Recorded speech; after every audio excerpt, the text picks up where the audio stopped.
Nous avons déjà eu un enseignement, un bref aperçu dans la dédicace.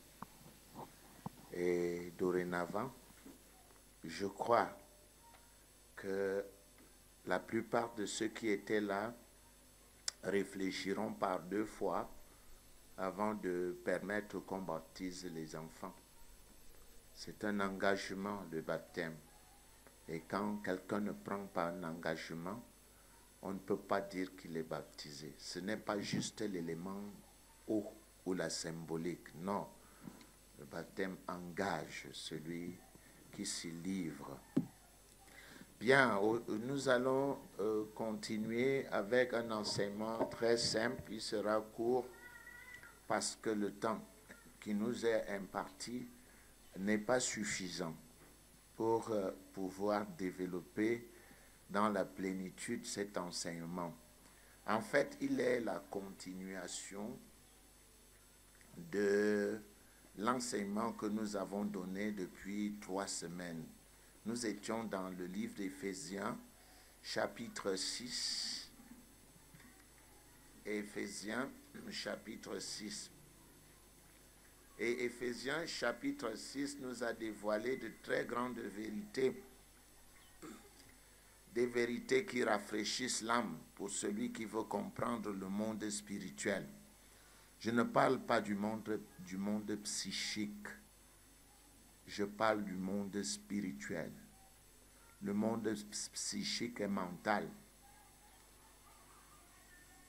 C'est vrai qu'il n'y a pas une frontière entre le psychisme et le spirituel, mais ces deux domaines sont distincts, très distincts. Éphésiens nous a enseigné en son chapitre 6, verset 10, des grandes vérités que nous avons développées récemment. Nous avions, au reste, fortifiez-vous dans le Seigneur et par sa force toute puissante. Verset 11, revêtez-vous de toutes les armes de Dieu, afin de pouvoir tenir ferme contre les ruses du diable. Et le verset 12 nous dévoile qui sont nos adversaires, car nous n'avons pas à lutter contre la chair et le sang, mais contre les dominations, contre les autorités, contre les princes de ce monde des ténèbres, contre les esprits méchants dans les lieux célestes. Fin de citation. Maintenant, nous pouvons commenter.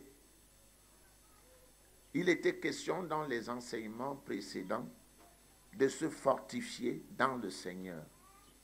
Et ceux qui étaient là ont pu découvrir avec émerveillement que se fortifier dans le Seigneur consistait à lire la parole de Dieu, à connaître les principes qui s'y trouvent afin de les appliquer. Fortifiez-vous dans le Seigneur. La force du croyant est la connaissance. La force du croyant se trouve dans la connaissance. Parce que les biens que Dieu nous donne ne sont pas visibles. Dieu ayant établi les mondes visibles et les mondes invisibles. Nous avons Jean 3, 6 qui dit que ce qui est né de la chair est chair et ce qui est né de l'esprit est esprit.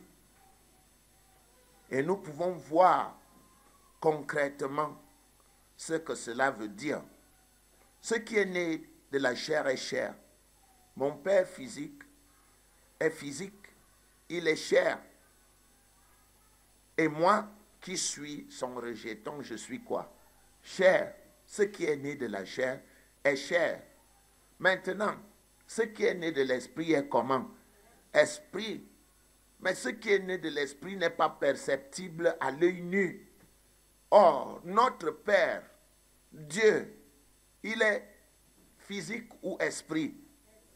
Et vous voulez que les dons, les cadeaux qu'il nous donne soient quoi? Ah.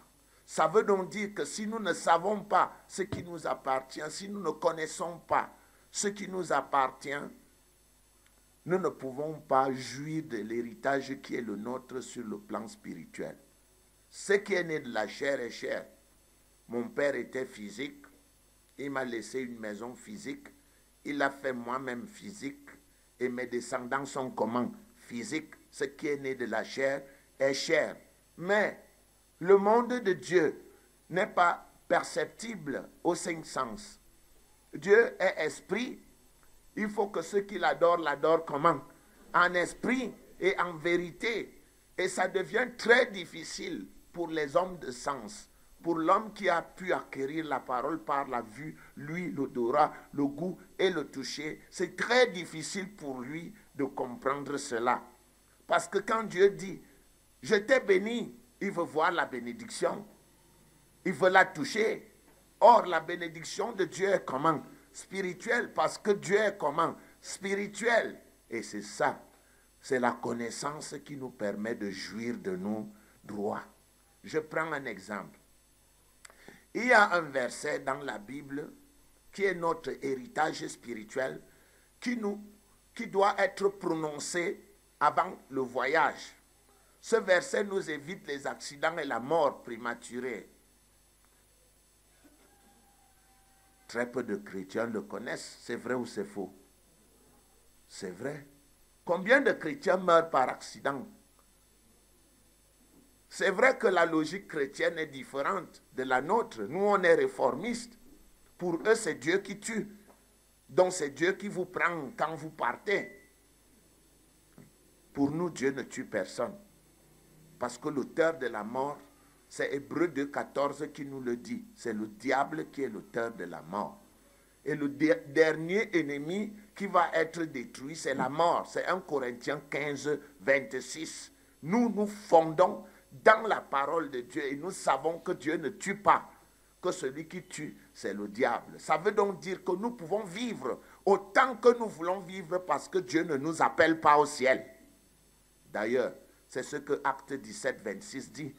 Lui qui a fait les cieux et la terre n'habite point dans les temples faits de main d'homme et il n'est point servi par les mains d'homme comme s'il avait besoin de quoi que ce soit, lui qui nous donne l'être, le mouvement et la vie. Vous voyez donc que la parole de Dieu est en totale contradiction avec ce qui nous a été enseigné dans la religion. Dans la religion, c'est Dieu qui tue.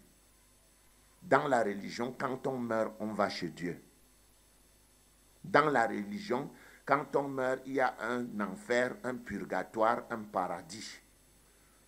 Ces enseignements sont des enseignements d'une église. Ce ne sont pas des enseignements de la parole de Dieu. Si je vous montre la parole de Dieu, vous serez sidérés. Parce que des versets sont clairs. Le psaume 6, 5 dit, quand celui qui meurt n'a plus ton souvenir. Comment peut-on ne pas avoir le souvenir de Dieu alors qu'on est avec lui? Hein?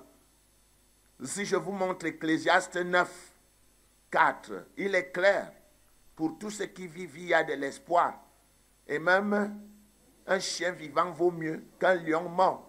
Les vivants, en effet, savent qu'ils mourront, mais les morts ne savent rien. Ça, c'est le texte biblique. Ce n'est pas le texte de la religion. Ce n'est pas le texte de votre église. Nous comprenons donc que Dieu ne tue pas. Et que chaque fois que quelqu'un meurt, qu'est-ce que Dieu fait? Il pleure de la même manière que ton père, parce qu'il a donné des dates. Il a donné des délimitations. Quelque part, il est même dit que l'homme devrait vivre 120 ans.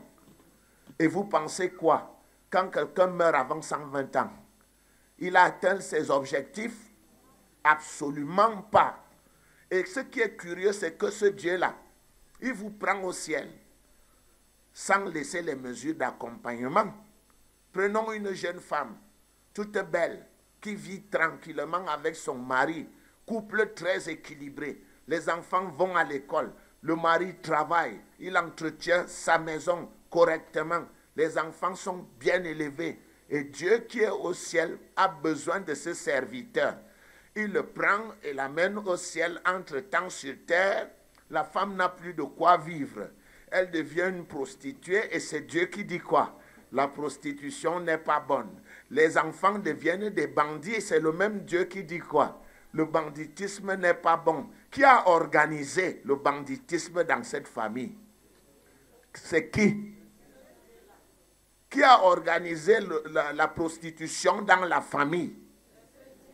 C'est ce Dieu-là. Comment voulez-vous donc que notre Dieu, celui qu'on appelle le bon Dieu, appelle quelqu'un au ciel sans laisser les mesures d'accompagnement? C'est possible ou c'est pas possible? Il faut être à l'église évangélique réformée pour connaître ces choses. Parce que sinon on va continuer à te berner. Et il dit aux Juifs qui avaient cru en lui, Jean 8, 30, si vous demeurez dans ma parole, vous êtes vraiment mes disciples. Vous connaîtrez la vérité et la vérité vous affranchira. Voilà donc cette vérité qui vous affranchira. Que vous sachiez que Dieu veut que vous viviez, que vous ayez 120 ans. Mais fortifiez-vous où? Dans le Seigneur. Si vous ne connaissez pas cela, comment allez-vous résister à la mort lorsque la mort vient? Comment allez-vous lui dire que non, je n'ai pas encore fini mon travail, je n'ai pas encore vu mes enfants, je ne les ai pas encore situés, tu ne peux pas venir ici, moi je marche pour Dieu, au nom de Jésus-Christ, fais quoi? Éloigne-toi, je n'ai aucun rapport avec toi. Lucifer, prends ton homme là-bas et va-t'en dans les lieux comment? Arides, et tu continues à vivre. Sinon, tu resteras couché sur un lit et lorsqu'on viendra te donner leur huile qu'on appelle comment là? Extrême quoi? Si c'est l'extrême, pourquoi veux-tu vivre? On te donne quoi? L'extrême pour que tu partes. Et on te dit quoi? Non, mon fils, ne discute pas. Va vivre avec Dieu là-bas. Mais lorsqu'un avion tombe avec un de leurs monseigneurs, qu'est-ce qu'il dit? Dieu m'a sauvé. C'est un antagonisme grossier. Hein? Normalement, tous ces gens devraient désirer aller où? Au ciel, chez Dieu. Mais consciemment ou inconsciemment, ils savent que la mort n'est pas une bonne chose. Parce que la Bible nous le dit. Le dernier ennemi qui sera détruit, c'est qui? C'est qui? C'est vrai ou c'est faux? Vous savez, vous voyez donc que c'est la connaissance qui nous donne la force. La connaissance de la parole de Dieu qui te dit, hey, mal de tête, qu'est-ce que tu fais dans ma tête? Il est écrit en Ésaïe 53, 4, qu'il était blessé pour mes péchés, brisé pour mes iniquités, et que le châtiment qui me donne la paix est tombé sur lui. Tu fais quoi dans ma tête? Dégage au nom de qui? Jésus-Christ. Mais ceux-là vont vous dire que c'est Dieu qui donne les maladies pour voir si ses enfants sont bons, sont corrects. C'est ça, non? Entre-temps, Matthieu 7, 11, 9 dit, lequel de vous donnera une pierre à son fils s'il vous demande du pain? Ou donnera-t-il un serpent à son fils s'il lui demande du poisson? Si donc méchant comme vous êtes, vous savez donner de bonnes choses à vos enfants, à combien plus forte raison votre Père qui est dans les cieux donnera-t-il de bonnes choses à qui? À ceux qui les lui demandent. La mort est une bonne chose, n'est-ce pas? Absolument pas. Dieu ne peut pas donner une mauvaise chose à son enfant. C'est écrit, Jacques 1, 17. Il n'y a aucun nombre de variations sur Dieu. Dieu ne crée pas une imperfection. La mort ne vient pas de lui. Vous devez donc décider aujourd'hui de refuser de mourir. Dis à ton voisin, refuse. Au nom de Jésus-Christ. Ce n'est pas la volonté de Dieu. Voilà.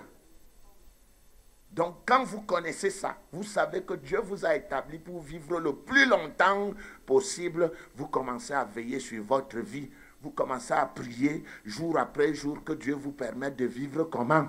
Longtemps pour atteindre vos objectifs. Vous priez Dieu pour que le malheur ne vous arrache pas. Comme un aigle qui arrache une proie dans une clairière. Fortifiez-vous. C'était donc ça, fortifiez-vous. Ayez la connaissance. Remplissez votre intelligence. Soyez capable de dire à un esprit diabolique, voici les miracles qui accompagneront ceux qui auront cru. En mon nom, ils chasseront les démons. Toi qui es là, fais quoi? Dégage. Au nom de qui?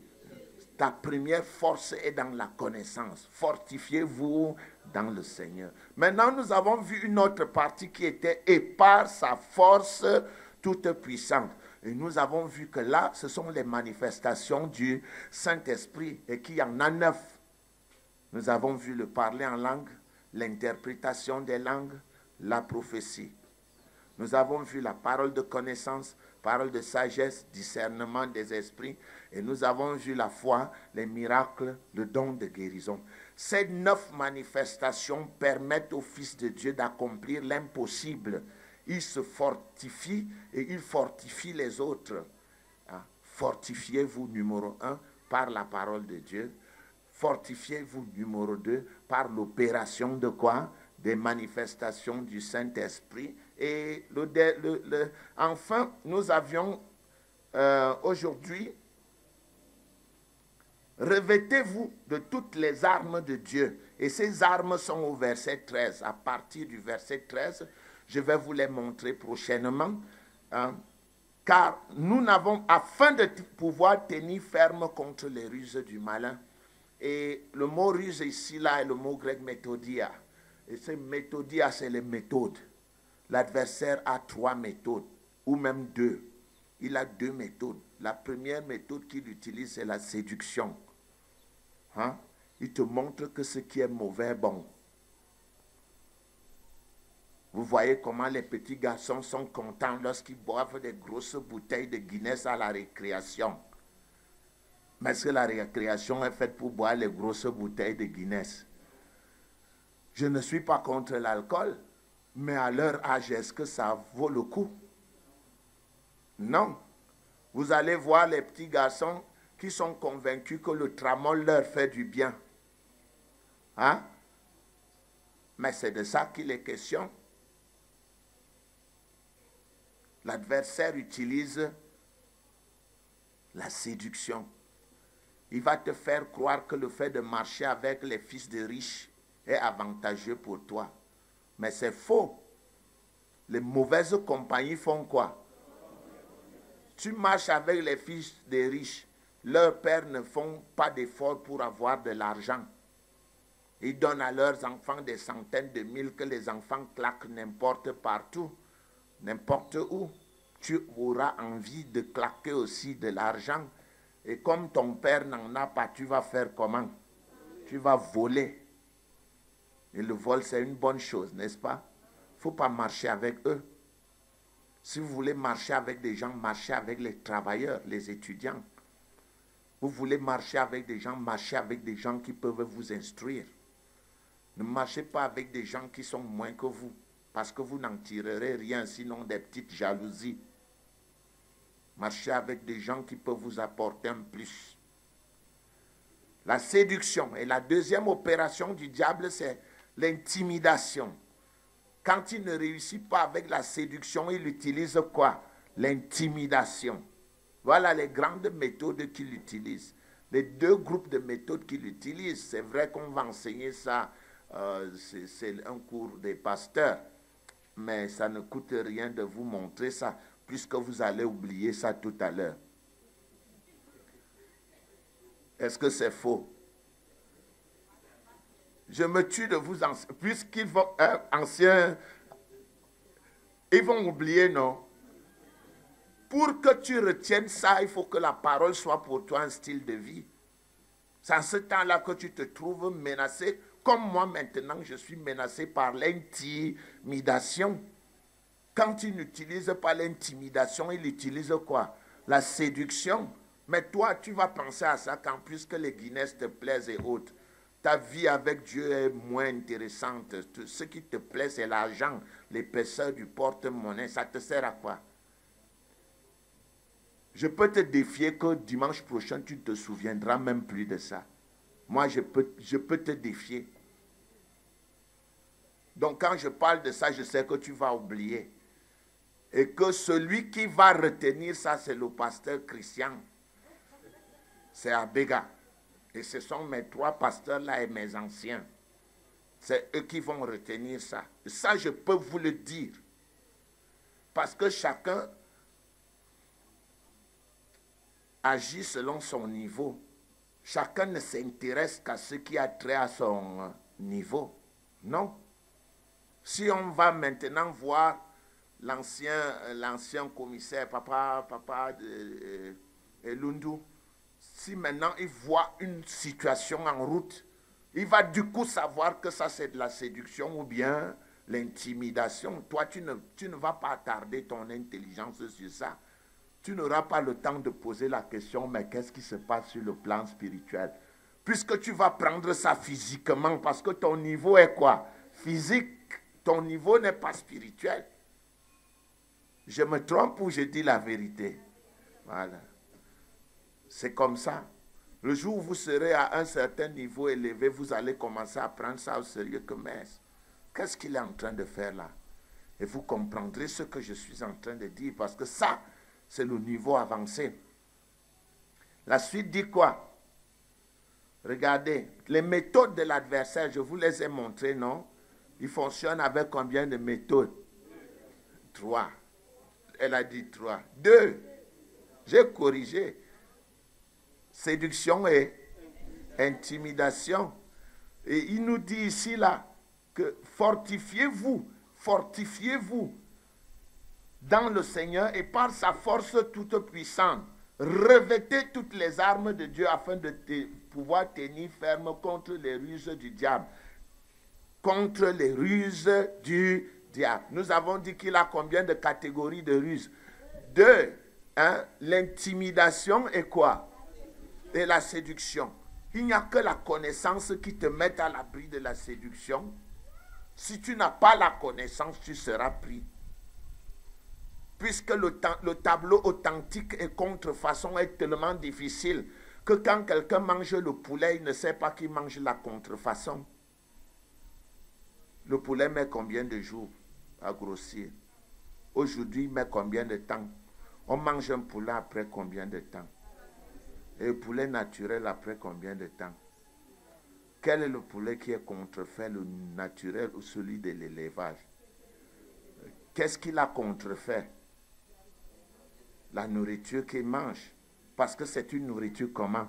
Contrefaite. Si vous mangez le maïs qui n'a pas de semences à l'intérieur, c'est un OGM, hein? C'est-à-dire organisme génétiquement modifié. Ça veut dire que vous modifiez ce que vous mangez. Mais or, que dit Dieu? Tout arbre fruitier donnant du fruit selon son espèce et ayant en lui-même quoi? Sa semence. Une fois que tu as enlevé la semence à un arbre, c'est encore l'arbre de Dieu. Il produit quelle nourriture? Les maladies. Là, je suis entré dans la contrefaçon de la nourriture. Ce n'est pas ton niveau, pardon, laisse. Tu vois, ancien Lundu, je me trompe ou pas? Ah ah.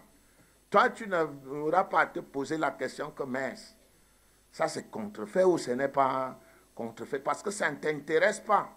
Tu n'es pas un dispensateur des grâces de Dieu pour connaître si c'est la contrefaçon ou si ce n'est pas. Non. Toi, tu vis ton univers à toi. Ah, laissez-nous écouter la musique. Poum, poum, poum, poum, poum. Tu ne sais pas si c'est une musique qui est un viol de conscience par les messages subliminaux. Tu ne connais pas. Tu danses seulement. Tu ne sais pas qu'il y a des disques qui disent tu ton père, tu ta mère, tu ton père, tu ta mère, tu ton père, tu ta mère. Comme ça dit ça très très rapidement. C'est ton subconscient qui capte ça. Et chez toi à la maison, tu prends quoi? Le couteau, tu égorges ta mère. Tu le savais? Non, ce n'est pas ton niveau, pardon, laissons. Quand je veux monter, je monte, hein, et très, très, très haut. C'est difficile. Ce n'est pas difficile, c'est l'amour et le niveau. C'est l'amour de vouloir donner, l'amour de vouloir aider les gens qui te poussent à atteindre ce niveau dans la parole. Tu commences à voir des choses que les autres ne voient pas. Si tu aimes Dieu, je vais t'enseigner ces choses. Si pour toi c'est juste pour faire animer la galerie, ça ne sert à rien. Non? Mais pour quelqu'un comme ancien Lundu qui a la guerre tout autour de lui, ça c'est des armes terribles qu'on lui donne, ou bien comme mes pasteurs qui sont. Ce sont des armes terribles parce qu'eux, ils auront à désamorcer. Ils auront à savoir qu'est-ce qui est en train de se passer au sein de ce groupe. Pourquoi? Qu'est-ce qui se passe? alors il aura la réponse dans l'étude qu'il a eu à avoir. Tandis que toi, comme tu te préoccupes que de ton ventre et de ton bien-être, tu ne penseras jamais à ça. Ok? Il n'y a la police que pour protéger. Et le discernement des esprits est la police dans la maison de Dieu. Je continue ou j'arrête? Je vais voyager. Hein? Bon, je vais vous donner une dernière. Revêtez-vous. Attendez, nous étions dans... Car nous n'avons pas à lutter contre la chair et le sang. Regarde ton voisin. Tout le monde pense que c'est son voisin qui est son ennemi. En fait, c'est un leurre. Parce que ça a été démontré. Vous prenez un petit Français, vous le mettez en Afrique, vous lui permettez de grandir en Afrique. Quand il va parler comment? Comme un Africain. Vous prenez un petit Camerounais, vous le mettez en France, il grandit avec des Français. Au bout de 5 ans, quand il parle français, si la porte est fermée, vous allez dire quoi? C'est un Français. Qu'est-ce que ça vous dit encore? On a touché le domaine là pendant la dédicace. C'est l'éducation. La base de l'adversaire est ce que tu as emmagasiné dans ta tête. Hein? Quand tu dis à un frère, tu es possédé, il te dit quoi? Non, moi je ne suis pas possédé, je ne suis pas possédé. Parce qu'il pense que dire que posséder, c'est une injure. Non. La plupart des possédés même sont des intellectuels. Parce qu'ils ne croient pas Dieu. On est d'accord? Il veut connaître, il veut analyser, il veut savoir pourquoi telle chose est dite, pourquoi telle chose est faite. Et dans sa recherche de la quête au niveau des 5 sens, dans sa recherche de la quête au niveau des 5 sens, il s'égare. L'adversaire est avec nous depuis notre naissance. Bonjour, c'est qui? Idiot, c'est qui?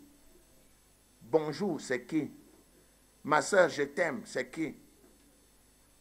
Ma soeur, tu me bénis, hein, c'est qui? Je vais te couper la tête, c'est qui? L'adversaire, tenez compte que le diable est un esprit. C'est quoi? Un esprit qui se moule. Le diable, c'est les idées. Quand on dit les traits enflammés du malin, le diable, c'est quoi? C'est les idées. C'est un esprit qui se moule. Et quand Dieu vous dit que nous n'avons pas à lutter contre la chair et le sang, la chair et le sang, c'est le contenant. Ce qui contient, c'est le vase. La chair et le sang, c'est quoi? Le vase. Tous les êtres humains sont faits de quoi? De chair et le sang. Mais qu'est-ce qui est à l'intérieur de la chair et le sang? Ça se trouve où, ce qui est à l'intérieur? À quel niveau? Dans la tête. C'est la tête qui est l'ennemi. Parce que c'est dans la tête qu'habitent les idées. Est-ce clair maintenant? C'est dans la tête que tu dis, je déteste cet homme. Hein. Mon sang et lui ne collent pas. C'est où? Mais est-ce que tu as extériorisé ça? Bon, pendant que tu dis je le déteste, est-ce que tu as vérifié la source de cette impulsion? Non. Parce que le philosophe a dit je pense donc je suis. Tu es, mais tu es un pion. Tu es, mais tu es quoi? Un pion. Parce que pour te mettre en colère, il suffit que je te regarde droit dans les yeux. Je dis, mouf! Madame Wicha, dégagez! Même si moi je fais la théâtralisation, je te mets en colère. Tout de suite, tu vas voir. J'ai déjà placé quoi? Un esprit dans ta tête. Je l'ai déjà animé. Vous comprenez ce que je veux dire? Alors, si j'ai l'esprit de jalousie en moi, si j'ai l'esprit de haine en moi, si j'ai l'esprit de convoitise, convoitise c'est quoi? C'est Dieu qui nous donne ces esprits, leurs caractéristiques dans la Bible. Convoitise, c'est quelqu'un qui veut tout, lui seul. Et vous pouvez le voir. Il peut même être un grand monsieur très riche. Mais vous avez votre montre. Hey, petit, viens me montrer la montre là. Tu as acheté ça où? Vous avez votre paire de chaussures. Hey, la paire de chaussures là est belle. Hein? Tu as acheté ça où? Il veut tout pour lui. C'est en lui. C'est quoi ça? Cupidité. C'est un démon.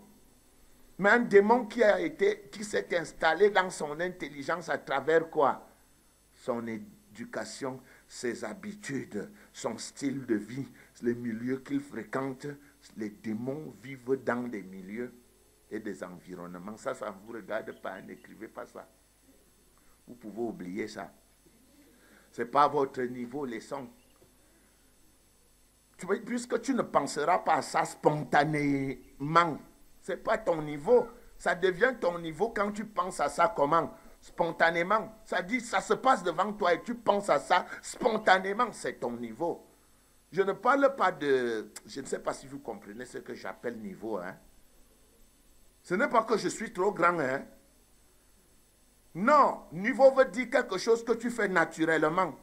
Tu es encore au niveau de mouf, chien, imbécile.